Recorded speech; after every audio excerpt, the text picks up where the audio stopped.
San Pío de Pietrelcina, el crucificado del siglo XX. La vida de San Pío de Pietrelcina, nacido como Francesco Forgione, 1887 a 1968, es una de las más fascinantes y complejas en la historia reciente de la Iglesia. Fue un sacerdote capuchino cuya existencia se convirtió en una encrucijada de lo ordinario y lo sobrenatural, marcada por el sufrimiento físico y místico, dones extraordinarios y décadas de incomprensión y persecución. Su legado no es solo espiritual, sino también tangible, cristalizado en una de las obras de caridad más grandes de Italia. Infancia, vocación y formación, la semilla de la cruz. Pietrelcina, un hogar de fe y pobreza. Francesco Forgione nació el 25 de mayo de 1887 en el pequeño pueblo rural de Pietrelcina, en la región de Campania, Italia. Sus padres, Grazio Forgione y María Giuseppa Di Nunzio, eran campesinos humildes, propietarios de un pequeño terreno. El ambiente familiar era de estricta piedad popular. La fe no era solo una práctica, sino el fundamento de su vida diaria. La madre Giuseppa narraba a sus hijos historias de santos y se aseguraba de que la familia rezara el rosario diariamente, un hábito que Francesco mantendría toda su vida, rezando a veces hasta 40 rosarios al día. Desde la infancia, la vida de Francesco estuvo marcada por dos constantes, una salud frágil y enfermiza y un precoz contacto con lo sobrenatural. Los primeros contactos místicos y los combates demoníacos. A diferencia de otros niños, Francesco no jugaba a menudo, prefería la soledad y la oración. Ya a los 5 años, afirmó haber tenido visiones de Jesús y la Virgen María, diálogos que él consideraba tan naturales que asumía que todos los demás los tenían. Este inicio de su vida mística coincidió con los primeros y violentos encuentros demoníacos, luchas con el demonio. Estos asaltos, que lo acompañarían en diversas formas a lo largo de su vida, tenían como objetivo desanimarlo y atemorizarlo para que renunciara a su vocación. Testigos de la época a menudo lo veían solo, en su habitación o en el campo, con signos de lucha física, como si estuviera peleando con su propia sombra. La infancia de Francesco proviene principalmente de los testimonios de sus padres y hermanos durante los procesos de beatificación, así como de sus propias cartas a sus directores espirituales, donde hacía referencia a sus experiencias tempranas. La devoción precoz y la piedad inusual. Francesco se distinguió de otros niños por su seriedad y profunda piedad. Preferencia por la soledad y la oración, prefería pasar tiempo en la iglesia de Santa María de los Ángeles o en el campo, rezando o meditando, en lugar de unirse a los juegos infantiles. El templo era, en palabras de su madre, su verdadero hogar. Ayunos y penitencias tempranas, ya de niño, Francesco mostraba una inclinación a la penitencia. Su madre, María Giuseppa, atestiguó que notaba que su hijo se privaba de comer o dormir sin una razón aparente. Esta actitud ascética, inusual para su edad, era un reflejo de su deseo de unirse a Jesús sufriente. El recuerdo de la primera misa, la Eucaristía era el centro de su vida desde el principio. Una anécdota cuenta que al presenciar la misa, solía llorar de emoción y se quedaba en un recogimiento tan profundo que a veces parecía ausente. Los primeros diálogos con el cielo, visiones y locuciones. La característica más asombrosa de la infancia de Francesco fue su temprana y natural comunicación con el mundo celestial. Conversaciones diarias, Francesco afirmaba dialogar con Jesús, la Virgen María y su ángel de la guarda de forma habitual. Lo más sorprendente es que él creía que estas experiencias eran comunes a todos, como si hablar con la figura sagrada fuera tan normal como hablar con sus padres o vecinos. Fue solo cuando comentó a sus padres sobre estas conversaciones, y ellos lo miraron extrañados que se dio cuenta de que no era una experiencia universal, lo que lo llevó a ser muy reservado sobre estos temas en el futuro. El ángel de la guarda como compañero, el ángel custodio era su constante protector y maestro. El padre Pío diría más tarde en sus cartas que el ángel le servía de intérprete y lo confortaba en las horas de lucha. Esta relación se estableció firmemente en su niñez. Visión de la vocación y el combate. Antes de ingresar al convento, tuvo una visión donde vio a un hombre majestuoso, Jesús, y a otro de aspecto horrible, el demonio o una personificación del mal. El hombre majestuoso le dijo que debía luchar y que sería un gran guerrero para Cristo. Esta visión le dio claridad sobre la naturaleza de su vocación. No sería una vida de paz terrenal, sino una constante batalla espiritual. El inicio de los combates demoníacos. Los encuentros demoníacos de Francesco no fueron solo tentaciones internas, sino que a menudo implicaron asaltos físicos y terroríficos, un fenómeno que la teología mística asocia a la purificación de las almas elegidas.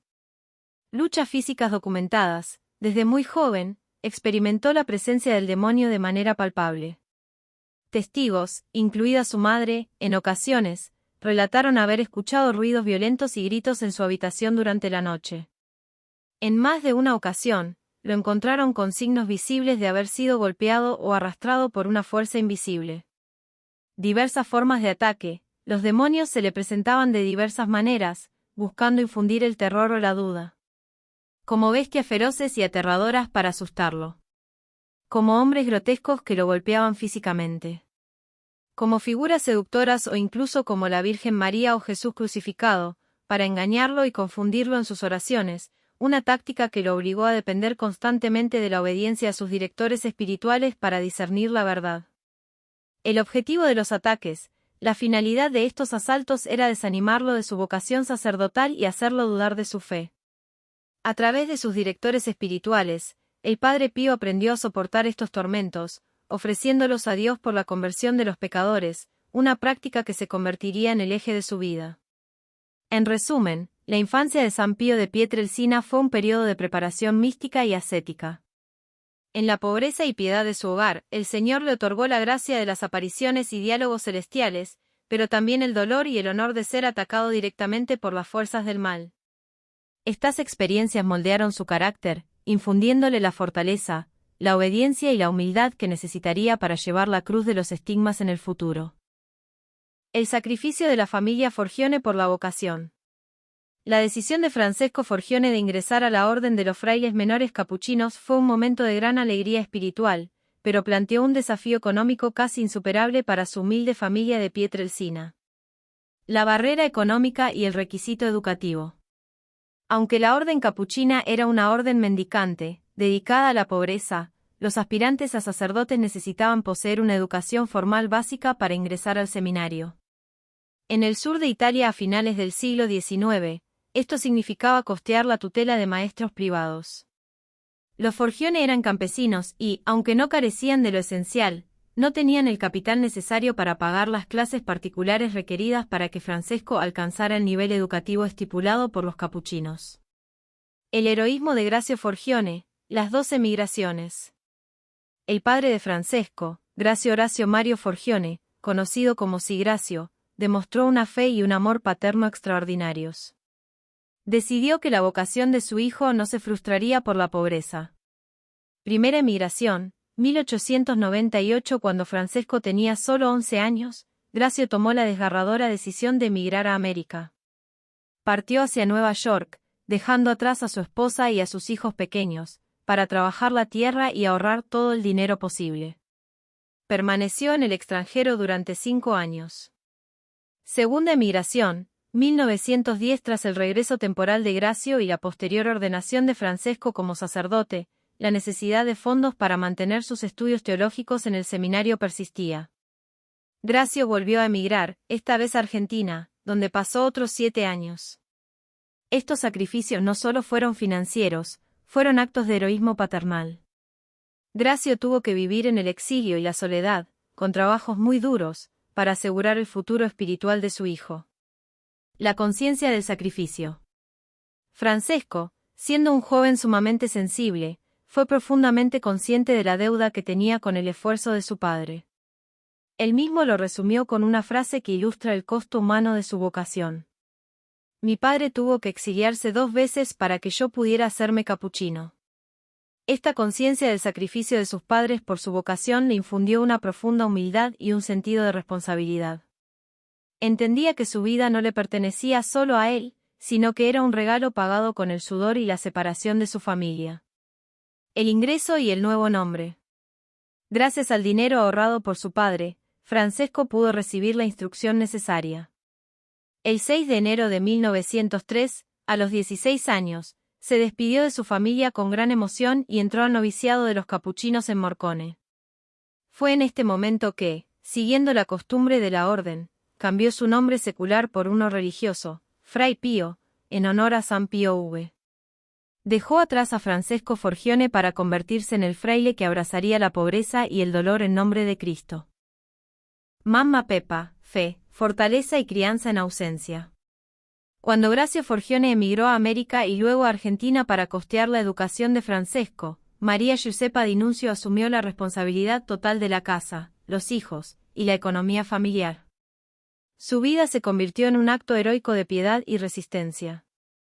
La resistencia económica y doméstica.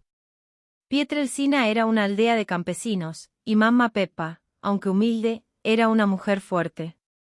El mantenimiento de la tierra, el sustento familiar dependía de la pequeña porción de tierra que poseían. Con su esposo lejos, Mamma Peppa tuvo que encargarse de las tareas agrícolas más duras, asistida por sus hijos mayores. Combinó la labor del campo con las faenas domésticas, todo ello bajo la constante preocupación por la salud frágil de Francesco. Austeridad y disciplina, la escasez económica dictaba una vida de estricta austeridad. Sin embargo, Mamma Peppa se aseguró de que, aunque la familia fuera pobre, nunca faltara la dignidad y el alimento espiritual. Su hogar era de una sencillez extrema, pero rico en amor y disciplina. El rol más trascendental de Mamma Peppa fue el de transmisora de la fe. Ella fue la primera y más influyente maestra espiritual de San Pío.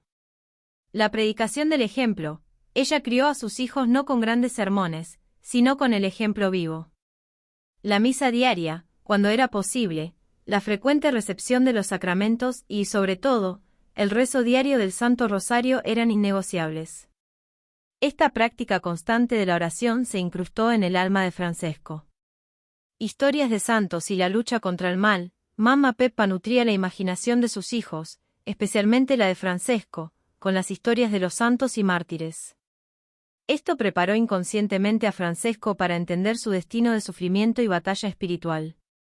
Le enseñó que la vida cristiana era una lucha y que la renuncia a sí mismo era el camino a Dios. La aceptación de la vocación, cuando Francesco manifestó su firme deseo de ser capuchino, Mamma Peppa lo alentó incondicionalmente, a pesar de que sabía que ello implicaba la doble separación, la de su esposo y la de su hijo. La madre fue la primera confidente de las extrañas experiencias de Francesco. Testimonio de la singularidad de Francesco, en el proceso de canonización, Mamma Peppa testificó que su hijo era diferente. Recordaba que, desde muy pequeño, Francesco se mostraba pensativo y retraído, no porque fuese triste, sino porque parecía estar en otro mundo. Francesco nunca hacía travesuras. Nunca cometía pecados veniales. Tenía la costumbre de pensar profundamente sobre Dios, el más allá y las cosas espirituales. Y, desde que tenía 5 años, yo sabía que hablaba con Jesús y la Virgen. El descubrimiento de las conversaciones, el relato más conocido es cuando Francesco, con una inocencia total, le preguntó por qué la gente no escuchaba a la Virgen ni hablaba con el ángel de la guarda. Solo entonces Mamma Peppa se dio cuenta de que su hijo estaba experimentando realidades que escapaban a lo ordinario, lo que la llenó de una mezcla de temor y orgullo santo. El dolor de la despedida. Cuando Francesco dejó el hogar para el noviciado en 1903, Mamma Peppa experimentó un profundo dolor, acentuado por la ausencia de su esposo. Ella le dijo a su hijo en la despedida: «Hijo mío, me desgarras el corazón. Pero en este momento no pienses en el dolor de tu madre, San Francisco te ha llamado, pues vete». No solo sostuvo a su familia durante las ausencias de su esposo, sino que nutrió el terreno espiritual donde pudo florecer la extraordinaria vocación de San Pío. Ella fue, en silencio, la autora del gran sacrificio familiar. La formación capuchina y el sacerdocio. Los años de formación estuvieron plagados de enfermedad. Las fiebres altas y los dolores inexplicables eran tan severos que sus superiores temieron que no sobreviviera para ser ordenado.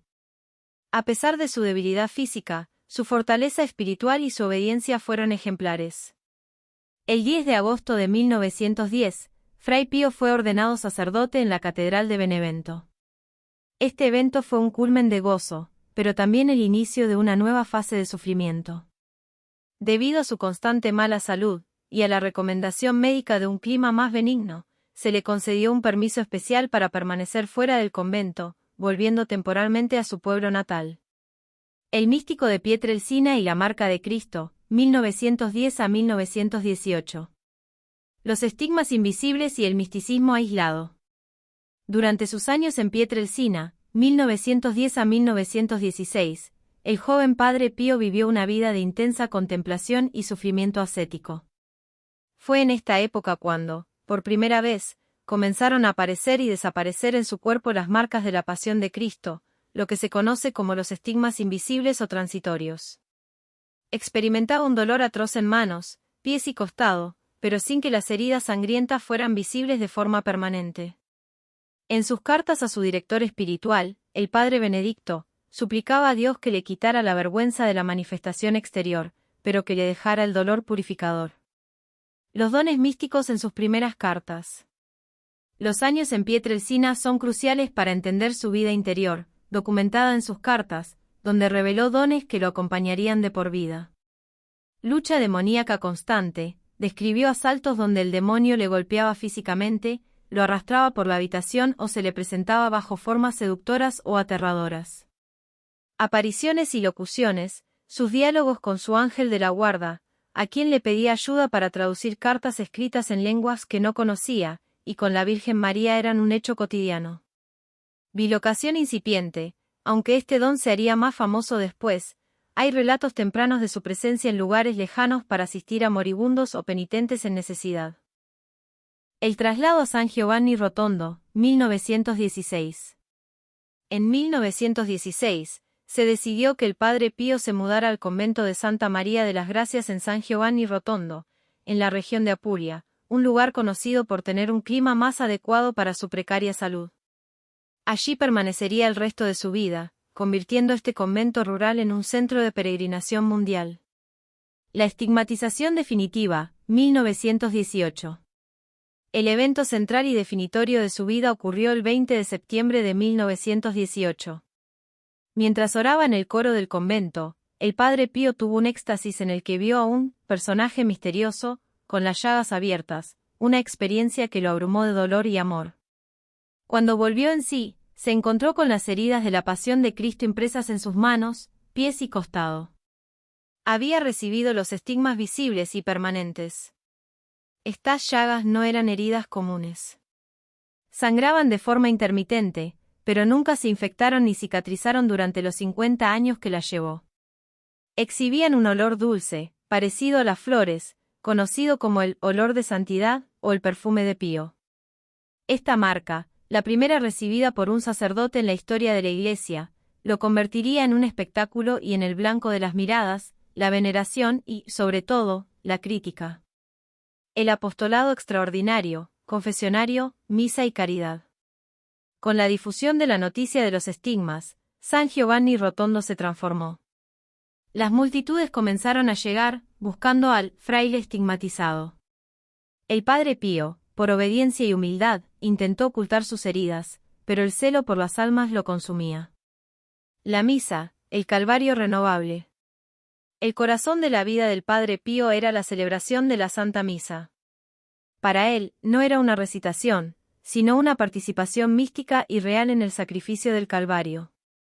Su misa se extendía a veces por más de 1 hora y media, debido a los momentos de profundo éxtasis, sollozos y quietud.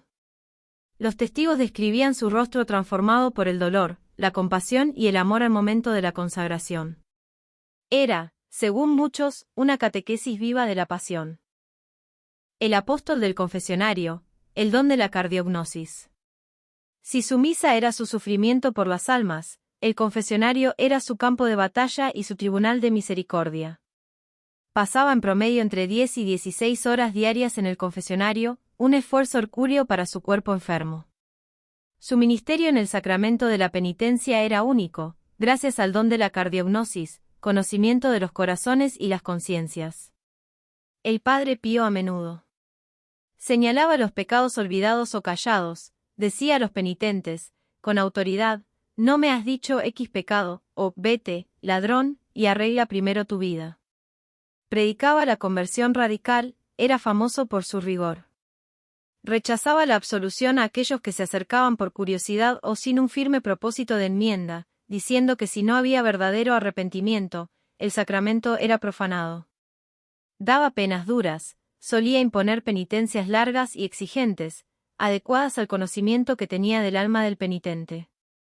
Este rigor era, para él, un acto de profunda caridad, ya que veía la gravedad del pecado con la claridad de Dios. Se estima que, a lo largo de su vida, confesó a millones de personas. La obra de los grupos de oración. El Padre Pío creía firmemente en el poder de la oración comunitaria. En 1947, con el mundo recuperándose de la guerra, fundó los grupos de oración. Su visión era que estos grupos fuesen viveros de fe y focos de amor, donde Jesús está presente para socorrer a las almas y consolar los corazones. Estos grupos, que se multiplicaron primero en Italia y luego en todo el mundo, eran vistos como la familia espiritual del Padre Pío, dedicados a la meditación de la palabra de Dios y al rezo incesante del Santo Rosario. El Padre Pío consideraba el rosario como el arma más poderosa contra el mal. Dones místicos adicionales. Además de los estigmas y la cardiognosis, su vida fue una constante manifestación de lo sobrenatural, lo que lo convirtió en un signo de contradicción, en una época de creciente secularización. Bilocación, ubicuidad. Existen numerosos relatos creíbles de personas que lo vieron y hablaron con él en lugares lejanos, desde España hasta América del Sur, mientras él permanecía físicamente en su celda. Profecía, se le atribuyen varias predicciones, incluida la de la elección de futuros papas. El propio Karol Wojtyła, futuro San Juan Pablo II, lo conoció y según la tradición, el Padre Pío le profetizó el papado y el futuro sufrimiento de su predecesor, el Papa Juan Pablo I. Curaciones milagrosas. Innumerables personas afirmaron haber sido curadas de enfermedades terminales o incurables por su intercesión y oración. La persecución y el ostracismo eclesiástico, 1923 a 1933 y 1960. La enorme popularidad del Padre Pío, junto con los fenómenos místicos que desafiaban la razón, inevitablemente despertaron escepticismo, envidia y desconfianza en algunos sectores de la jerarquía eclesiástica. Las primeras investigaciones y la calumnia, 1920 a 1923. Desde el principio, el Santo Oficio, hoy Dicasterio para la Doctrina de la Fe, ordenó exhaustivas investigaciones médicas y teológicas sobre la naturaleza de sus estigmas. Algunos médicos y clérigos influyentes, como el padre Agostino Gemelli, lo examinaron y emitieron informes que sugerían que las heridas podían ser de origen neurótico, histérico o, peor aún, causadas artificialmente con sustancias cáusticas, como el ácido fénico, una acusación que jamás pudo ser probada. Estas acusaciones, aunque falsas, sirvieron de base para las decisiones disciplinarias. El gran ostracismo, 1923 a 1933. El clímax de la persecución interna ocurrió en el decenio de 1923 a 1933. El Santo Oficio, actuando bajo la premisa de la prudencia y la necesidad de evitar el fanatismo, impuso severas restricciones al Padre Pío. Prohibición de la misa pública. Se le prohibió celebrar la Santa Misa ante los fieles. Prohibición del confesionario. Se le retiró el permiso para oír confesiones. Aislamiento total. Se le impidió todo contacto directo o epistolar con los peregrinos, relegándolo a una vida de reclusión en el convento. Estos 10 años de ostracismo fueron un calvario de dolor y humillación para el Padre Pío. Era amado por el pueblo pero castigado por la Iglesia, lo que lo convertía en un filósofo de la persecución. Sin embargo, su respuesta fue la obediencia inquebrantable y heroica. A pesar de las protestas del pueblo, el Padre Pío nunca se quejó ni desobedeció una sola orden. Para él, la obediencia era la mayor virtud y el camino más seguro a la santidad. La intervención pontificia y la rehabilitación, 1933. El fin del ostracismo llegó en 1933. Se atribuye al Papa Pío XI la decisión final de anular las restricciones, diciendo: «No he sido mal informado, sino mal aconsejado. Dejadle en paz». A partir de ese momento, el Padre Pío fue rehabilitado públicamente, y pudo reanudar su ministerio y volver a su confesionario, atrayendo a multitudes aún mayores. La última ola de persecución, 1960. La controversia no cesó por completo. En 1960, el Padre Pío fue objeto de una nueva investigación orquestada por algunos clérigos insatisfechos y malintencionados. Se realizaron actos vergonzosos, como la colocación de micrófonos y grabadoras en su celda y de forma sacrílega, incluso en su confesionario, bajo el pretexto de investigar una supuesta malversación de fondos de donaciones. El Vaticano llegó a emitir un comunicado de prensa en 1960, calificando parte de su apostolado como una especie de fanatismo deletérea. Una vez más, el Padre Pío soportó la humillación con silencio y paciencia, demostrando una vez más su virtud de la fortaleza y la humildad. La gran obra de caridad, la casa alivio del sufrimiento. El Padre Pío no fue solo un místico contemplativo, sino un hombre de acción. Su caridad se materializó en una institución que es hoy su monumento más palpable, la Casa Sollievo della Sofferenza, Casa Alivio del Sufrimiento. El origen del sueño, 1940. Desde su llegada a San Giovanni Rotondo, el Padre Pío sintió la urgente necesidad de un hospital digno en una región pobre y desatendida.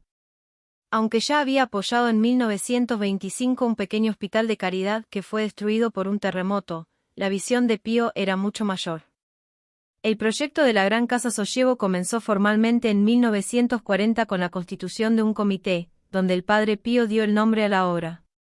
Él soñaba con un lugar donde el enfermo no fuera solo un caso clínico, sino Cristo sufriente. Su principio era: el enfermo es Jesús que sufre. Las medicinas son los sacramentos. El médico es el siervo de Dios. Una construcción sostenida por la providencia. La construcción se inició el 16 de mayo de 1947, pero la obra se sostuvo casi enteramente por la caridad de los fieles de todo el mundo. No había una organización industrial o comercial detrás, sino una fe inquebrantable en la providencia. Hubo un momento decisivo en 1948, cuando la UNRWA, Administración de las Naciones Unidas para la Rehabilitación y el Auxilio, por un evento milagroso relacionado con la intercesión del Padre Pío, donó 400 millones de liras italianas para el proyecto, aunque el gobierno italiano retuvo 150 millones, un hecho que Pío lamentó profundamente como un robo a la providencia. La inauguración y el crecimiento, 1956. La Casa Sollievo della Sofferenza fue inaugurada el 5 de mayo de 1956. Comenzó con 250 camas y servicios básicos. Desde el principio, contó con la colaboración de clínicos ilustres de Italia, quienes se ofrecieron como consultores, atraídos por la santidad del fundador. Con los años, la casa se expandió, llegando a 600 camas a su muerte en 1968, y hoy es un instituto de investigación y cuidados de carácter científico, IRSEX, un centro médico-científico de vanguardia, reconocido internacionalmente por su excelencia en el tratamiento del cáncer y las enfermedades raras. Este hospital sigue siendo la obra visible más grande de San Pío, una ciudadela de la caridad que combina la tecnología moderna con el espíritu evangélico. Los últimos días y el legado inmortal, 1968. El jubileo de oro de los estigmas. En septiembre de 1968, se celebraron los 50 años de los estigmas del Padre Pío. Ya postrado por la vejez, la artritis, la tuberculosis y sus dolores crónicos, el Padre Pío estaba visiblemente agotado. El 20 de septiembre dio una bendición especial a la inmensa multitud, diciendo: «Hijos míos, queridos hijos míos». La muerte y la desaparición de los estigmas. El 22 de septiembre de 1968, el Padre Pío celebró la última Santa Misa de su vida. Fue un acto de inmenso sufrimiento físico. Horas más tarde, en la madrugada del 23 de septiembre de 1968, a la edad de 81 años, el Padre Pío falleció en su celda. Sus últimas palabras fueron: «Jesús e María, Jesús y María». Un fenómeno final y sorprendente acompañó su muerte: los estigmas desaparecieron por completo.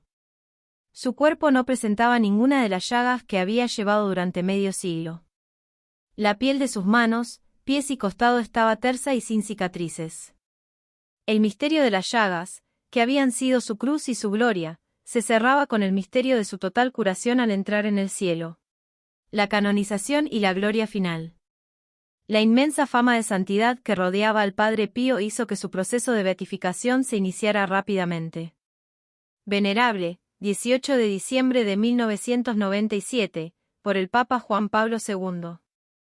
Beato, 2 de mayo de 1999, por el Papa Juan Pablo II. Santo, 16 de junio de 2002, por el Papa Juan Pablo II, tomando el nombre de San Pío de Pietrelcina. El Papa Juan Pablo II, quien lo conocía personalmente, resumió la esencia del Padre Pío. Mirad qué fama ha tenido, qué clientela mundial ha reunido en torno a sí. Porque celebraba la misa con humildad, confesaba desde la mañana a la noche, y era, es difícil decirlo, un representante visible de las llagas de nuestro Señor. Era un hombre de oración y de sufrimiento.